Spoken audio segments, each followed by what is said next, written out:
കോട്ടക്കൽ നഗരസഭയിലെ ക്ഷേമ പെൻഷൻ തട്ടിപ്പിൽ നഗരസഭയുടെ പരിശോധന തുടങ്ങി. അനർഹരെന്ന് 2021 ധനവകുപ്പ് കണ്ടെത്തിയ 63 പേരെ നേരിട്ട് കണ്ട് അന്വേഷണം നടത്തും. ധനവകുപ്പ് കടുത്ത നടപടികളിലേക്ക് കടന്നതോടെയാണ് നഗരസഭാ സെക്രട്ടറിക്ക് ഭരണസമിതി കത്ത് നൽകിയത്.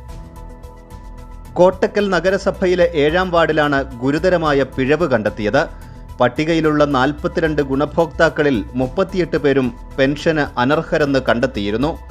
സർവീസ് പെൻഷൻ കൈപ്പറ്റുന്നവരും ആഡംബര കാറുടമകളും വരെ സാമൂഹ്യക്ഷേമ പെൻഷൻ കൈപ്പറ്റിയെന്നാണ് സർക്കാരിന്റെ കണ്ടെത്തൽ.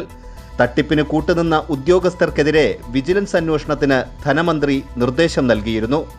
പ്രശ്നം കൈവിട്ടതോടെയാണ് നഗരസഭ പരിശോധിക്കുന്നത്.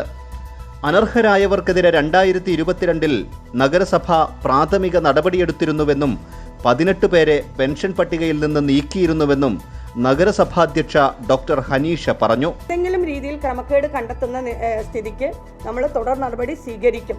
അത് സ്വീകരിച്ചിട്ടുണ്ട് എന്ന് 2022 കൂടി ഒരുപാട് പെൻഷനുകൾ നമ്മൾ സസ്പെൻഡ് ചെയ്യപ്പെട്ടിട്ടുണ്ട്. ഈ ലിസ്റ്റിലുള്ളത് ഇനിയും തുടരുന്നുണ്ടെങ്കിൽ തീർച്ചയായിട്ടും നടപടി സ്വീകരിക്കും. 2022 ഇപ്പം പരിശോധനയിൽ 28 പേരെ നമുക്ക് കണ്ടെത്തി. ഇനിയും പരിശോധിച്ച് വരിക, പെൻഷൻ ID വെച്ച് പരിശോധിച്ച് വരികയാണ്. തട്ടിപ്പ് നടത്തിയ ഉദ്യോഗസ്ഥർക്കെതിരെയും വിജിലൻസ് അന്വേഷണത്തിന് ധനവകുപ്പ് നിർദ്ദേശം നൽകിയിട്ടുണ്ട്. വരുമാന സർട്ടിഫിക്കറ്റുകൾ അനുവദിച്ച റവന്യൂ ഉദ്യോഗസ്ഥർ, പെൻഷൻ അനുവദിച്ച ഉദ്യോഗസ്ഥർ എന്നിവർക്കെതിരെ നടപടി സ്വീകരിക്കാനാണ് നിർദ്ദേശം. കൈരളി ന്യൂസ്, മലപ്പുറം.